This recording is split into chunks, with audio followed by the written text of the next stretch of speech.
Assalamualaikum warahmatullahi wabarakatuh. Selamat datang di Omar, teman-teman semuanya, obrolan malam Ramadan. Alhamdulillah, sekarang biasanya mana bertiga nih. Ada Ustaz Muhammad, ada Bowi, ada Maulana biasanya ya. Mungkin teman-teman lagi pada sibuk. Kita pengen ngobrol sesuatu yang khusus nih pada hari ini, Masya Allah. Dan kali ini, alhamdulillah, teman-teman semuanya, kita kedatangan seseorang Ustadz Alim yang insya Allah akan membersamai kita nih beberapa menit ke depan, yang Masya Allah hadir di samping mana. Ya, Assalamualaikum Ustadz. Waalaikumsalam warahmatullahi wabarakatuh. Waalaikumsalam, Masya Allah. Ustadz, apa kabarnya Ustadz? Alhamdulillah bi khair, alhamdulillah sehat. Antum, Maulana apa kabar? Alhamdulillah sehat Ustadz. Alhamdulillah. Maulana agak grogi nih Ustadz, kenapa? Karena teringat kajian subuh Ustadz, jadi teringat akhir. Masya Allah. Karena Ustadz Wandi selalu ngisi ya teman-teman di Masjid Raya Kota Pekanbaru kajian apa Ustadz ya? Seri perjalanan akhirat. Wah, Perjalanan hidup setelah kehidupan di dunia. Masya Allah. Jadi agak-agak merinding nih podcast sama Ustadz Wandi. Ingat mati ya. Ingat mati Ustadz, Masya Allah. Bagus itu. Oke Ustadz, pada hari ini insya Allah Maulana pengen ngajak Ustadz untuk cerita nih Ustadz, satu hal yang penting dalam kehidupan kita, mungkin tentang sesuatu yang kita remehin Ustadz, yaitu tentang Al-Quran. Masya Allah. Baik. Mungkin sebelum itu kita pengen tahu nih Ustadz, Al-Quran ini apa sih Ustadz? Dan kenapa kita harus membaca Al-Quran? Karena banyak di luar-luar sana, termasuk Maulana dahulu, mungkin masih menyamakan Al-Quran itu dengan novel, bacaan. Jadi sebuah surat-surat atau tulisan yang biasa. Nah, dalam pandangan Islam sendiri itu bagaimana sih? Kita pengen tahu juga ini. Oke, baik. Ini pertanyaan yang sungguh luar biasa menarik untuk dikaji lebih dalam, yaitu tentang Al-Quran. Ya, kawan-kawan yang dimuliakan Allah Subhanahu wa Ta'ala, terkhususnya kepada abang kita, Abang Maulana, dan kepada kawan-kawan Podomara, bahwasanya sebagaimana yang telah kita ketahui dan kita yakini bersama, Al-Quran itu adalah kitab suci. Nah, ketika kitab suci, kita meyakini suatu itu suci, yang bersih, yang turun dari Allah Subhanahu wa Ta'ala. Nah, semestinya kita selaku Muslim menjadikan sesuatu yang suci itu pedoman bagi kehidupan kita. Kenapa orang mungkin sebagiannya agak malas untuk baca Al-Quran? Ya, agak mungkin menyampingkan waktu untuk baca Al-Quran. Padahal orang beriman itu punya waktu 24 jam. Nah, kenapa mereka tidak bisa menyisihkan 1 jam saja dalam satu hari? Nah, begini, saya mengajak kita untuk berpikir kepada kawan-kawan semua. Kalau kita dapat surat dari kekasih kita, katakanlah Bang Muhammad kan, Bang Muhammad, Beni, Bani, kemudian Bang Maulana, ketika dapat surat dari kekasihnya, maka surat itu akan disimpan. Nah, mengapa disimpan? Karena sesuatu yang sangat berharga. Ketika seseorang itu rindu dengan kekasihnya tadi, maka yang diingatnya apa? Namanya mungkin kan? Nah, tapi namanya selalu disebut. Lagi yang diingatnya wajahnya. Bagaimana wajah kekasihku, nanti inilah calonku, kan begitu. Tetapi karena jarak memisahkan mereka, apa boleh dikata, tak bisa mereka lihat kecuali surat tadi. Surat LDR lah kalau bahasa sekarangnya, long distance relationship. Mungkin begitulah. Kalau ada di antara kawan-kawan kita yang sudah menikah, suaminya bekerja di Jakarta, istri tinggal di Pekanbaru, bertugas, begitulah. Dan lebih kurang 1 bulan tak bertemu, maka yang ditengoknya adalah fotonya bersama untuk menghilangkan rasa rindu. Nah, kalau belum ada foto, maka yang ditengoknya ada surat tadi. Maka ada orang-orang dulu, ya orang-orang tua kita, waktu itu kan belum ada SMS, belum ada HP seperti sekarang ini. WhatsApp. Maka surat kaleng itu yang mereka simpan. Terkadang sampai menguning. Ketika kita tanya, kenapa begitu berharga surat ini? Kenapa selalu dibaca ketika rindu? Karena inilah yang dapat mengobati hati saya. Nah, sekarang kita bawakan surat itu, kita ilustrasikan surat dari kekasih kita tadi kepada Al-Quran. Al-Quran itu adalah pesan-pesan yang Allah titipkan kepada manusia. Bagaimana manusia itu mengetahui hakikat Allah. Bagaimana manusia itu mengetahui hakikat Nabi-Nya. Bagaimana manusia itu mengetahui hakikat cinta yang sesungguhnya. Bagaimana manusia itu mengetahui hakikat kehidupan yang sebenarnya. Dari mana manusia itu tahu? Itu dari informasi surat-surat yang Allah turunkan kepada Nabi Muhammad SAW. Jadi, kalau orang beriman itu tidak memposisikan surat Al-Quran tadi seperti sekekasihnya yang dia rindukan setiap hari, maka rasanya orang itu tidak mengerti makna hakikat Al-Quran. Ya. Ya bisa jadi itu banyak faktor itu Bang Maulana. Bisa jadi karena mereka ada yang belum bisa baca Al-Quran, sehingga terhalang dia untuk mendapatkan kenikmatan-kenikmatan baca Al-Quran. Bisa jadi orang tidak begitu semangat baca Al-Quran karena tidak mengerti makna-makna Al-Quran itu. Jadi kalau kita membaca sesuatu yang tak mengerti, tidak terasa, tidak begitu merasuk ke dalam jiwa kita. Ada satu buku yang ditulis oleh Syekh Yusuf Al-Qardawi Allah yarham yang berjudul Kaifa Nata'amalu Ma'al Qur'anil Azim. Bagaimana kita bisa berinteraksi dengan Al-Quran Azim. Permasalahan sekarang ini bahwasanya orang-orang beriman, orang-orang muslim, mereka tidak bisa berinteraksi dengan Al-Quran itu sendiri. Nah, tadi kalau kita baca surat dari kekasih kita, baca surat dari himbauan dari gubernur misalnya, dari presiden, kenapa kita begitu meresapi bacaan tersebut? Karena kita paham. Kenapa kita bisa begitu merenungi, dan bahkan mungkin kalau berita itu sedih, kita akan meneteskan air mata.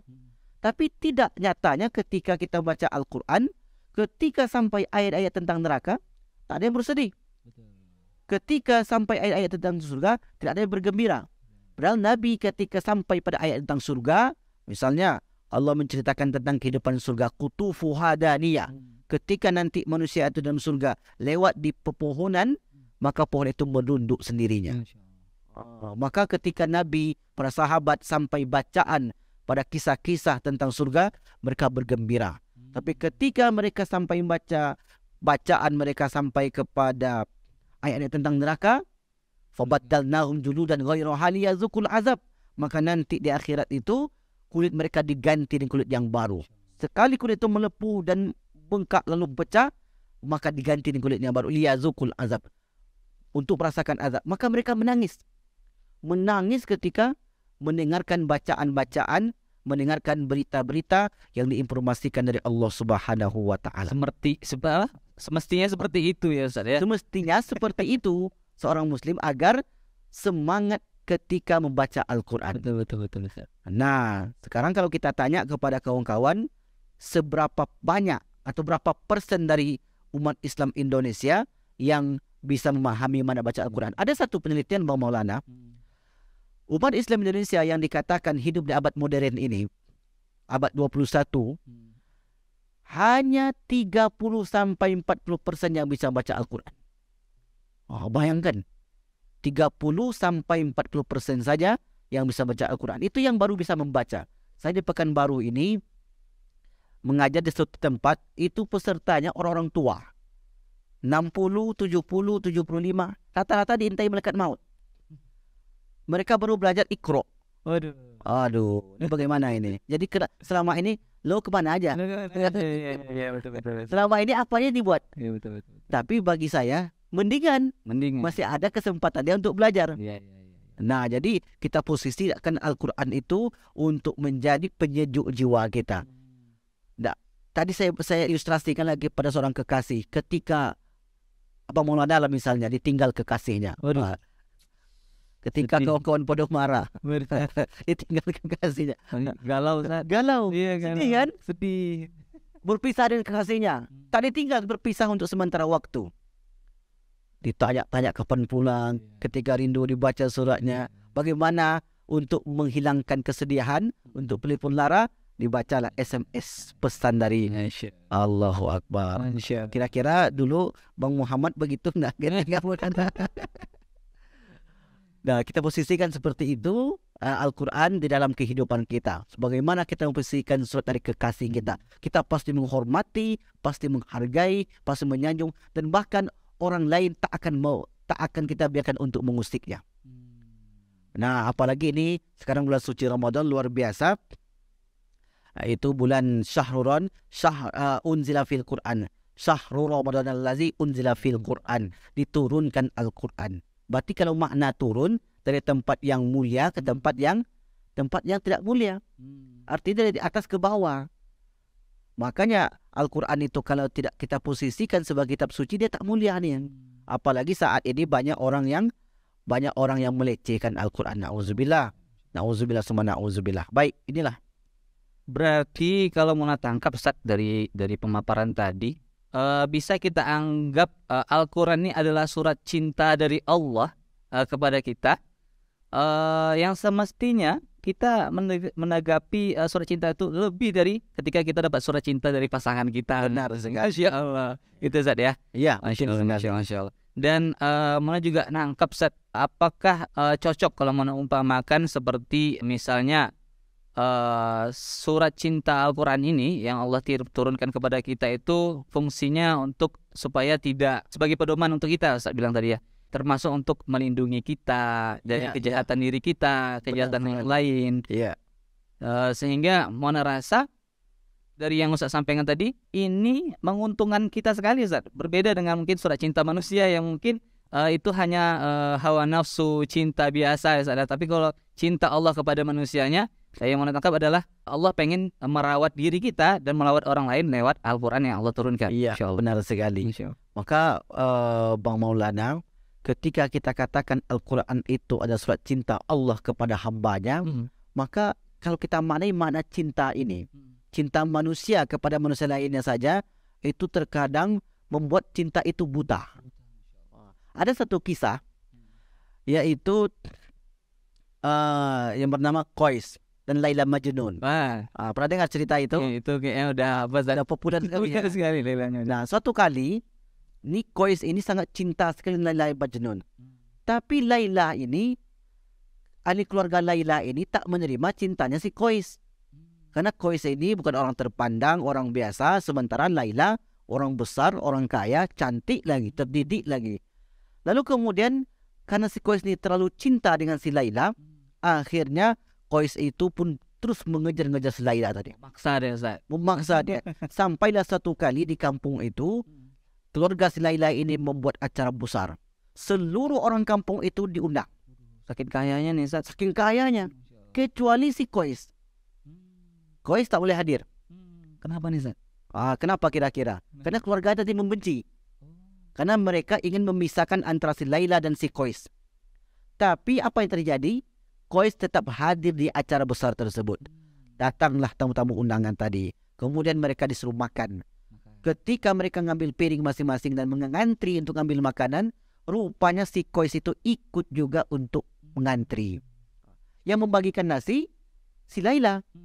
Maka datanglah si fulan, dimasukkan sendok nasi, diberi lauk. Terus begitu sampai di tangannya siapa namanya?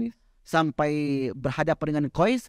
Qais itu pun memberikan piringnya kepada Laila. Ini cinta sudah ditolak, tapi ini orang nekat untuk datang. Akhirnya piring itu diambil oleh Laila dan dibanting oleh Laila tadi. Untuk menunjukkan bahwa saya tak suka dengan kamu, keluarga saya tak suka dengan kamu. Lalu apa yang terjadi? Apakah si Qais itu sedih? Kalau Maulana sedih nak kira-kira? Oh, sedih kali. Sedih kali. Gimana akan datang ke sana lagi nih? Jadi kata si Qais tidak begitu. Orang-orang menertawakan si Qais. Qais, coba lihat, itu Laila tak suka kamu. Kenapa kamu datang juga menemui dia? Dia, keluarga si Laila itu tak suka dengan kamu. Kamu juga ngoyo untuk mendapatkan cinta Laila. Apa jawaban si Qais? Sebenarnya Laila itu memecahkan piring saya. Tujuannya supaya saya ngantri lagi ke belakang. Nanti saya bertemu lagi dengan dia. Dia membuat kilas supaya melindungi Laila karena cintanya gitu, Ustaz? Bukan. Jadi ketika saya bertemu dengan Laila tadi, diambilnya piring saya, dipecahkan. Maksud Laila itu, kata si Qais, supaya nanti saya ngantri lagi ke belakang, bertemu lagi dengan dia. Jadi semakin sering pertemuan kami itu. Begitu sudut pandang orang yang sudah cinta, dia tak memperdulikan apapun yang berlaku di lingkungan dia. Nah, seharusnya begitu kita dengan Al-Quran. Ketika kita membaca Al-Quran, walaupun mesti umur kita sudah 70, ngapalah lagi orang yang belajar Al-Quran. Ini tak tahu umur begini-begini. Sekarang sudah modern. Kita pelajari ilmu yang lain. Al-Quran itu nanti saja. Nah, ini sebenarnya sudah hilang rasa cinta dia terhadap kitab suci Al-Quran tadi. Masya Allah, Masya Allah. Berarti seharusnya, semestinya cinta kita itu emang harus lebih besar kepada Al-Quran ya Ustaz ya? Iya. Ada Al-Quran, karena itu adalah bukti cinta Allah juga kepada kita. Benar sekali. Masya Allah. Benar sekali. Dan mana berpikir Ustaz, untuk kita mencintai itu kan Ustaz, ibaratnya kita harus paham kayak Ustaz bilang tadi, kita harus ngerti apa arti surahnya dan lain sebagainya, apa juga apa namanya keenaan dalam membaca Al-Quran. Baik. Terus baik. Mona pengen tanya Ustaz, kenapa kita membaca Al-Quran ini dan apa yang akan kita dapatkan? Keutamaannya itu apa aja sih Ustaz dalam Al-Quran? Baik sekali. Baik. Ketika kita membaca Al-Quran, apa saja keutamaan yang kita peroleh? Iya. Ini kalau kita bicara tentang keutamaan Al-Quran sangat luas sekali. Betul. Sangat luas sekali. Coba Maulana pahami. Kalau kita mendengarkan sebuah lagu, lagu apa misalnya? Lagu Minang misalnya. Minang. Kita putar sampai 20 kali. Kira-kira kita bosan tak? Bosan. Bosan. Tapi coba satu hari itu, satu jam itu kita membaca surah Al-Fatihah sampai 100 kali. Bosan tak? Kayaknya biasanya. Tak ada orang bosan baca Al-Quran. Satu hari itu kita membaca Al-Quran, membaca Al-Fatihah itu sampai 17 kali. Alhamdulillahirabbil alamin arrahmanirrahim. Diulang lagi nanti takkan bosan. Berapa kali kita mengulang bacaan Al-Fatihah kita satu hari? Dalam salat wajib aja gitu. Salat wajib saya 17 kali. 17 kali, Masya Allah. Tambah salat sunat qobliyah ba'diyah, berarti 4. Tambah lagi salat duha, tambah salat tarawih berapa kali? Salat tarawih ada yang 23 rakaat.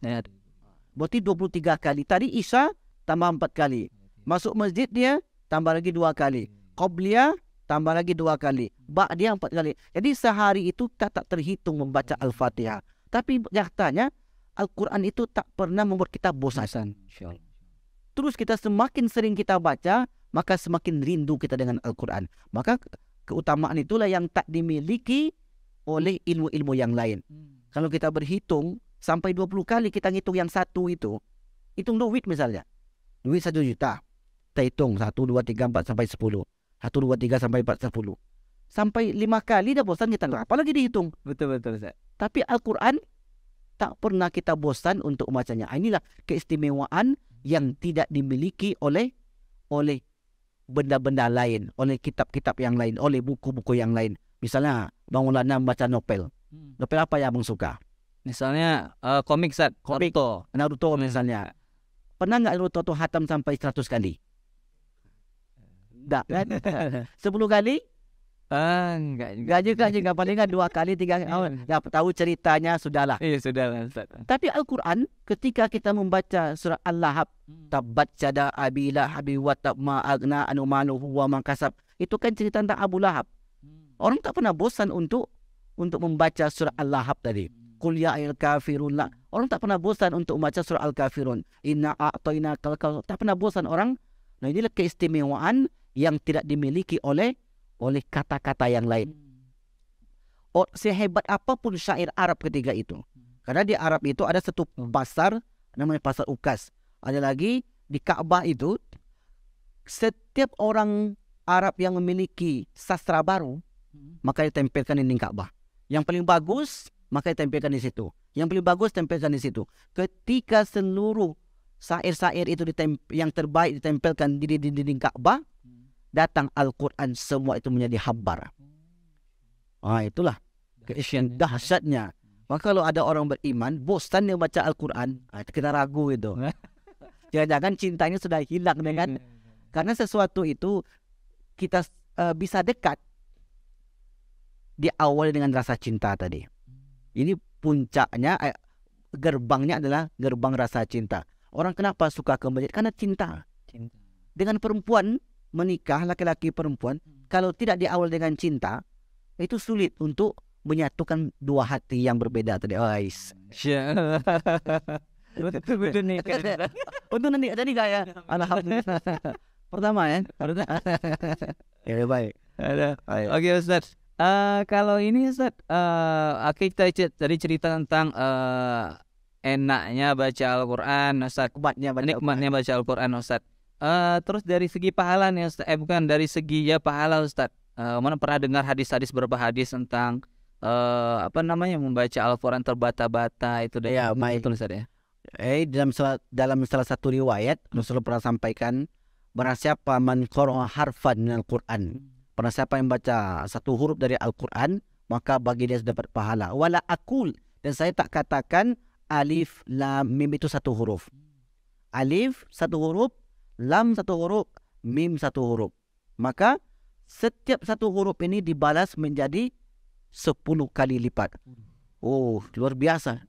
Alif, lam, mim, sudah 30 kebaikan yang didapat. Nah, yang perlu kita pahami di sini Bang Maulana, pahala baca Al-Quran itu di dunia tak kelihatan. Karena seluruh amal ibadah, seluruh pahala amal ibadah yang dilakukan orang beriman abstrak. Solat kita nampak tak pahalanya? Tak nampak. Zikir kita nampak tak pahalanya? Tak nampak. Sedekah kita nampak tak pahalanya? Tak nampak. Semua itu abstrak. Termasuk satu huruf, dua huruf, tiga huruf dari Al-Quran itu abstrak. Tapi perlu kita ketahui, adalah keistimewaan Al-Quran lagi. Ketika orang itu nanti dibangkitkan dari kuburnya, inna hadzal Qur'ana ya'ti sahibahu. Sesungguhnya Al-Quran itu akan datang kepada sahabatnya. Luar biasa. Jadi satu huruf, dua huruf, berapa tadi pahalanya? 10, 20, 30. Nah, berpuluh-puluh, beratus-ratus, berjuta-juta pahala kebaikan yang kita dapat. Semua kebaikan-kebaikan itu nanti Allah jadikan satu wujud ketika bangkit di padang mahsyar. Dan itu menjadi sahabat kita.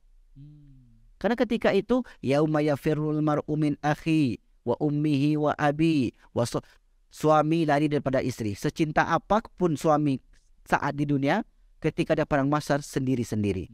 Ayah dan anak masing-masing. Sendiri masing-masing. Maka siapa yang menemani? Pahala-pahala bacaan Al-Quran tadi. Kullu amali ibni Adam yudha'aful hasanatu ila asri amsalihah ila sab'imi'ati di'fin. Ila sab'imi'ati di'fin. Setiap kebaikan yang dilakukan oleh anak Adam, manusia, orang beriman, dilipat gandakan pahalanya 10 sampai 700 kali lipat. Ini di bulan puasa ini. Jadi satu huruf 10 dilipat gandakan menjadi 700 kali lipat. 20, 2 huruf, 33 huruf. Maka tak terbayang oleh kita nanti ketika kita di akhirat, itulah yang menemani kita. Maka Al-Quran tadi berkata, ini ceritanya panjang ini, kata dia, inna hadzal Qur'an ya'ti sahibahu. Al-Quran itu akan datang kepada kawannya yaumal qiyamati, pada hari kiamat, hina yanshaqqu anhu qabru, ketika orang bangkit dari kuburnya. Karrajul syahib, seperti seorang laki-laki yang berwajah putih. Di perumpamaan orang baca Al-Quran, maka kepada kawan-kawan, maka semangatlah kita baca Al-Quran. Karena ternyata Al-Quran itulah yang menolong kita ketika kita di akhirat kelak. Seperti seorang laki-laki. Lalu Al-Quran itu bertanya, hal ta'rifuni? Wahai hamba Allah, kamu tahu siapa saya? Maka orang yang membaca tadi tak tahu. La a'rifuka, saya tak tahu siapa kamu. Saya tak kenal. Maka Al-Quran itu menjawab, ana sahibukal Quran. Saya adalah sahabatmu Al-Quran. Alladzi azma'tuka bil hawajir. Yang dulu ketika bulan puasa, aku menghalangimu untuk minum. Aku membuatmu haus. Kan habis baca Quran haus gitu. Iya. Nah, tak bisa minum pada siang harinya. Maka sayalah kamu. Wa ashartu lailaka. Pada malam harimu, aku buat kamu itu bergadang. Kata darus. Sampai jam 10, sampai jam 11. Mungkin ada di antara kawan-kawan kita yang menargetkan 1 juz 1 hari, one day, one juz. Mungkin setengah juz 1 hari. Inilah pahala yang akan diperoleh oleh orang-orang yang membaca Al-Quran tadi. Berarti bisa dikatakan bahwasanya Al-Quran itu nanti bersaksi di hari akhir, bahwasanya kayak seperti manusia bersaksi, Ustaz. Kayak, ya Allah, dia pernah membaca aku ketika di dunia, maka selamatkanlah dia dari dosa-dosanya yang sekian itu, Ustaz. Iya, benar sekali. Ustaz, ya. Iqra'ul Qur'an fa innahu ya'ti yaumal qiyamati syafi'an li ashabihi. Bacalah Al-Qur'an, karena Al-Qur'an itu akan datang kepadamu pada hari kiamat untuk memberikan syafaat. Nah, yang jadi pertanyaan kita adalah seperti apa syafaat Al-Qur'an tadi? Ya. Seperti apa syafaatnya? Syafaatnya itu ketika di padang mahsyar, maka Al-Qur'an akan terus menemani dia. Jadi nanti di akhirat ada orang yang temani oleh malaikat. Malaikat, ada malaikat sa'ikun wa syahid. Ada malaikat yang menggiring, yang apa istilahnya itu, yang menjadi pemandu. Ada malaikat menjadi saksi. Dan ketika itu Al-Quran tadi pun bersaksi kepada Allah. Ya Allah, benar ya Allah, dulu hambamu itu ketika di dunia dia meluangkan waktunya untukku. Siang hari dia menahan lapar, menahan haus, tidak minum untukku. Pada malam hari maka dia pun bergadang demiku. Itulah pertolongan Al-Quran. Nah, bayangkan berapa banyak pertolongannya nanti Bang Muhammad. Setiap huruf-huruf yang dibaca. Jadi keistimewaannya, huruf-huruf yang dibaca dari Al-Quran itu akan datang kepada pembacanya yang menjadi sebagai kawan. Kalau kawan itu kan dia akan menolong. Iya, betul, Ustaz. Ketika saya sulit, maka abang yang datang. Ketika abang sulit, pinjam duit misalnya. Datang ke kawan-kawan kita di Pondok Bara, Bang Muhammad. Bang Muhammad kan banyak duitnya tuh. Iya, Ustaz. Maka datang dia, oh Ustaz silakan ketika kalian susah, ayo datang ke sini. Itulah sahabat. Wallahu a'lam bishawab. Jadi mana merasa ini Ustaz terisi nih Ustaz, berarti dengan mendengar fadilah-fadilah yang Ustaz terangkan tadi, justru menambah energi mana bahwasanya harus benar-benar bersama Al-Quran nih, karena mungkin selama ini kita kurang ya teman-teman, mungkin dan Maulana sendiri mungkin merasa dulu pernah belum enak atau tenang baca Al-Quran karena belum tahu nih fadilah-fadilah apa yang didapat gitu. Apa sih efek, impact yang kita akan dapat setelah kita membaca Al-Quran. Benar sekali. Dengan ketidaktahuan itu yang justru mendorong kita kayak nggak usah lah, atau nanti aja lah ya. Benar sekali. Padahal setiap menit, detik yang kita habiskan bersama Al-Quran itu justru nanti akan dipersaksikan Al-Quran untuk menyelamatkan kita. Masya Allah. Benar sekali. Karena kalau kita berpikir kehidupan setelah kehidupan di dunia ini yang begitu panjang, siapa yang menolong kita? Betul. Tak ada yang menolong kita kecuali diri kita sendiri. Nah, ternyata dalam satu riwayat disebutkan taqdumuhu suratul Baqarah wal Imran. Yang pertama kali datang menolong seseorang ketika di padang mahsyar ada surah Al-Baqarah dan surah Ali Imran. Rasanya jarang orang bahas hadis ini. Tapi inilah keistimewaan Al-Quran. Luar biasa. Oke, baik. Oke, Ustaz. Baik, mana nih agak-agak apa nih Ustaz? Agak paham nih sedikit nih Ustaz alurnya. Dan kalau misalnya kita cerita lagi nih Ustaz tentang fenomena yang ada pada saat ini. Mungkin Maulana 2014 Hijrah, Maulana belajar ngaji, tahsin, hafal beberapa surah.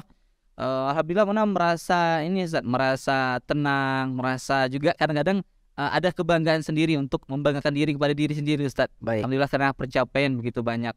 Dan ada juga orang-orang yang di luar sana ternyata lebih dari mana Ustaz. Maulana udah bahagia dengan diri Maulana yang mungkin hafal beberapa surah, ternyata orang luar sana tuh hafal yang 30 juz. Alhamdulillah ya Ustaz ya. Sekarang kalau misalnya kita mau ambil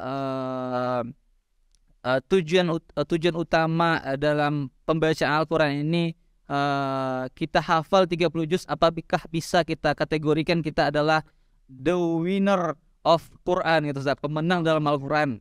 Jadi banyak juga orang-orang yang mungkin dia ikut lomba-lomba 30 juz, lomba-lomba dan lain sebagainya. Apakah misalnya Maulana hafal 30 juz ikut lomba, apakah Maulana the winning of Quran, pemenang dari Al-Quran ya Ustaz? Baik. Ya, kalau kita tengok fenomena ya akhir-akhir ini, bahwasanya semangat kaum muslimin Indonesia khususnya terhadap Al-Quran sangat tinggi. Di mana-mana rumah tahfiz berdiri. Di mana-mana orang berlomba-lomba untuk menghafal Al-Quran. Bahkan ya tak jarang kita lihat di televisi ataupun MTQ bahwasanya mereka menampilkan hafiz-hafiz terbaik mereka. Wah, ini salah satu sebenarnya pencapaian yang mesti kita apresiasi, yang harus kita dukung. Karena salah satu riwayat menyebutkan inna hadzal qur'ana yarfa'ul aqwaman. Sesungguhnya Al-Quran itu akan mengangkat derajat status satu kaum di mata kaum yang lain apabila mereka memperhatikan Al-Quran. Wa yada'u bihil akharin. Apabila mereka mengabaikan Al-Quran, maka Allah akan benamkan mereka tersebut. Maka nilai positif yang kita tengok saat ini dari para penghafal Al-Quran, para hafiz, masih kecil. Mereka sudah berhasil menghafal Al-Quran. Nah, itu salah satu yang mesti kita apresiasi dan kita dukung. Kita acungi jempol. Maka terus semangat untuk menghafal Al-Quran kepada kawan-kawan. Cuman yang perlu kita ingat, jangan pernah merasa puas dengan pencapaian hafalan 30 juz. Apa sebab? Karena menghafal Al-Quran 30 juz bukanlah akhir dari interaksi kita dengan Al-Quran. Belum finish. Itu adalah garis awal untuk membuka garis-garis yang lainnya, untuk mencapai garis-garis yang lainnya. Nah, kalau kita bicara tentang ulama zaman dahulu, misalnya Imam Syafi'i, sebelum beliau belajar ilmu-ilmu yang lain, ilmu fikih, ilmu akidah, ilmu tafsir, ilmu nahwu, balaghah dan seterusnya, langkah pertama yang beliau tempuh adalah menghafal Al-Quran. Karena memang itu salah satu cara untuk menjadi seorang ulama. Hafal Quran. Bagaimana seorang ulama tak hafal Quran? Ini kan ya bisa-bisa saja, tetapi bagaimana mungkin dia menetapkan suatu fatwa tapi dia tak tahu dasar dari Al-Quran. Karena yang kita temui di tengah-tengah masyarakat kita, setelah seorang itu berhasil menghafal 30 juz dan berbangga hati, alhamdulillah saya selesai 30 juz, next what? Selanjutnya apa? Pada Al-Quran itu, maka nanti kawan-kawan tengok bukunya Syekh Su'ad Al-Qardawi, bagaimana berinteraksi dengan Al-Quran. Luar biasa sekali. Dalam Al-Quran itu ada istilah surat Makkiyah Madaniyah.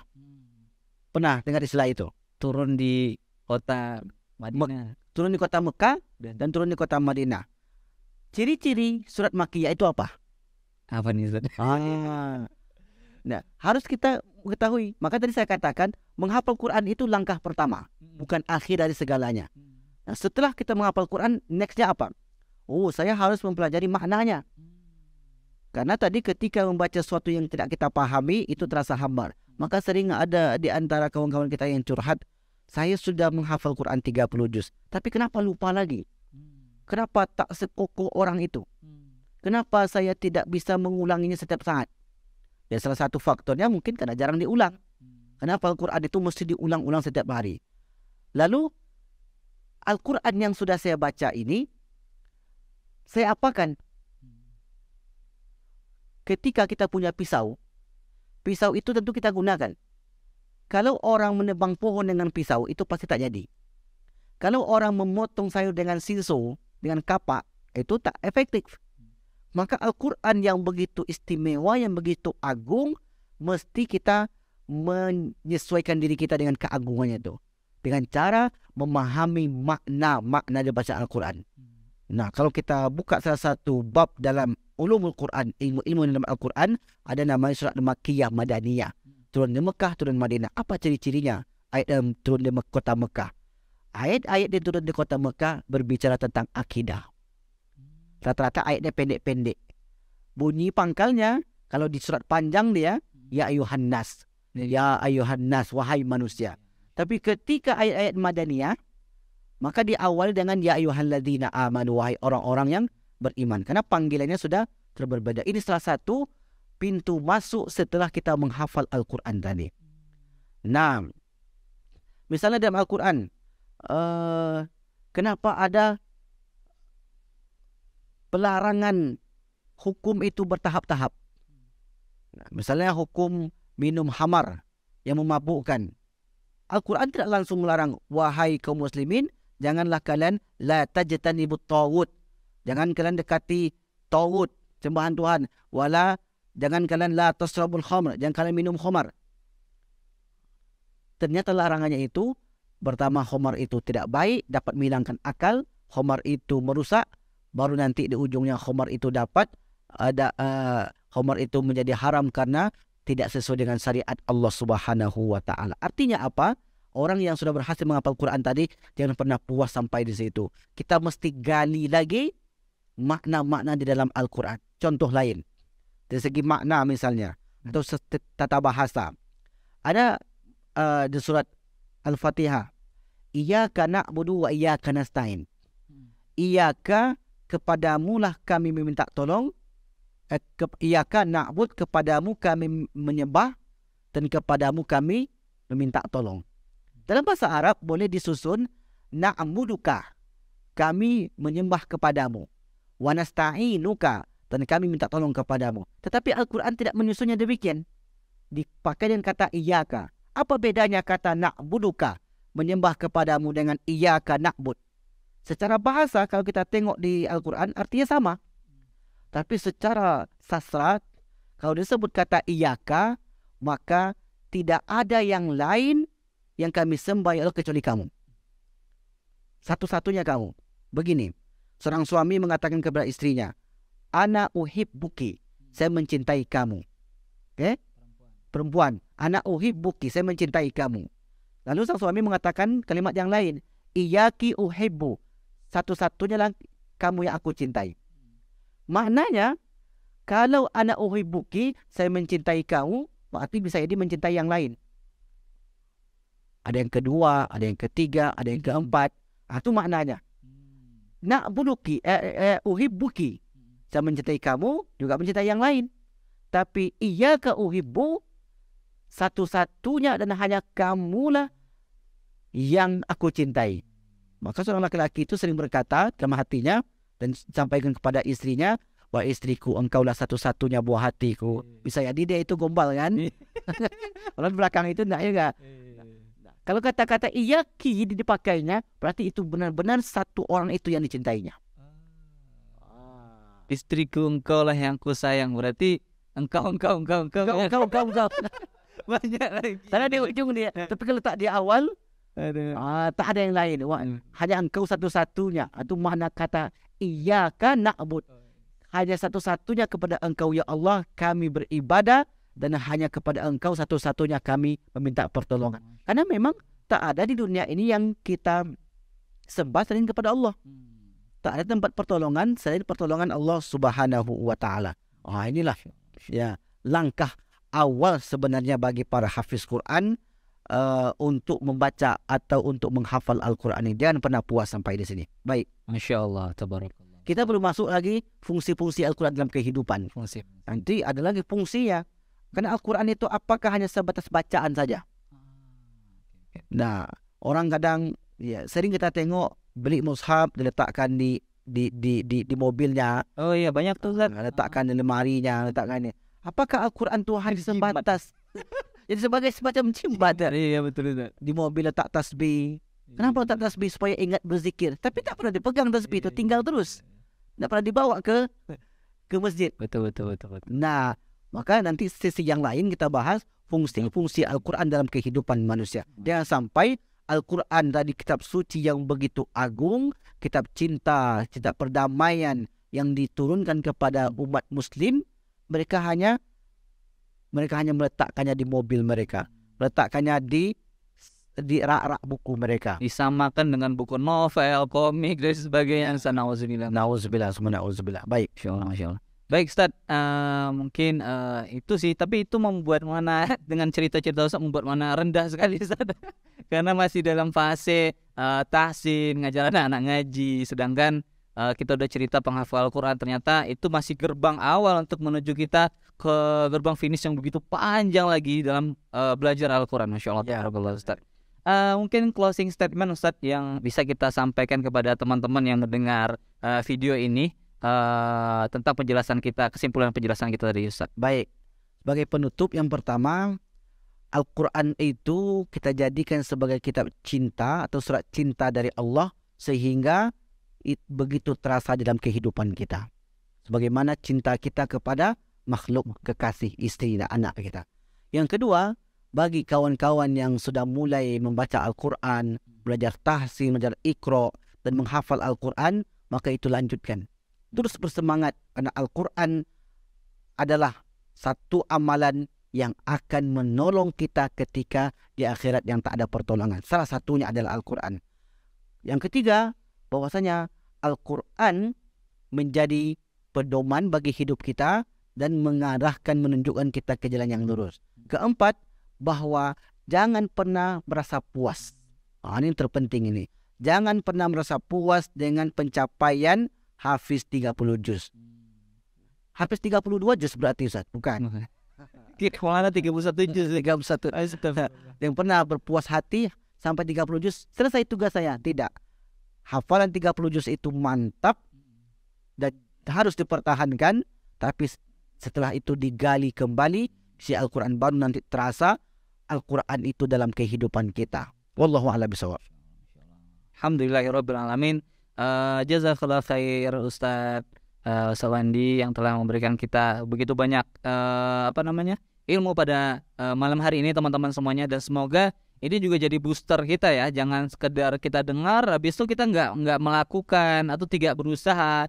Karena menurut Mona sendiri Ustadz yang mungkin ngaji kajian Ustadz dan usaha-usaha lainnya, kita butuh bergerak untuk bisa melakukan itu. Karena mendengar aja itu masih rasanya kurang Ustadz. Ya, ya Ustadz ya. Perlu kita paksakan, karena seluruh kebaikan itu pasti sulit. Kayak misalnya kita pengen sholat nih, kalau kita mikirnya kayak misalnya sholat 4 rakaat zuhur nih, pasti berat sekali. Tapi ketika kita udah menjalaninya, kita udah paksain itu, setelah berjalan kita baru merasakan, oh ternyata sholat itu tenang, sholat itu kayak gerakan-gerakan sehat gitu kan. Ternyata kita harus memaksakannya. Jadi teman-teman semuanya yang udah mendengar ini, kita mewajibkanlah diri kita untuk melaksanakan kepada diri kita. Dan mungkin kalau misalnya kita bisa, kita sampaikan kepada teman-teman yang lainnya, dan dengan itu juga nanti kita akan mendapat pahala jariah ya Ustaz ya. Ya, benar. Insya Allah. Jadi terima kasih sekali kita ucapkan kepada Ustaz, dan insya Allah kita lanjut ke sesi kedua insya Allah ya Ustaz ya, berikutnya ya. Teman-teman semuanya jangan beralih untuk beberapa hari ke depan, karena kita akan melanjutkan episode berikutnya tentang fungsi dari Al-Quran ini, agar kita lebih mencintai, lebih menghayati, dan lebih mudah berinteraksi dengan Al-Quran. Oke, kita tutup dengan mungkin mengucapkan apa kita Zat, opening kita Zat. Ya, apa ya? Omar. Obrolan Ramadan, malam Ramadan. Oke Zat. Omar. 1, 2, 3 dulu Zat. Ya. Oke. Omar. Obrolan malam Ramadan. Assalamualaikum warahmatullahi wabarakatuh. Waalaikumsalam warahmatullahi wabarakatuh.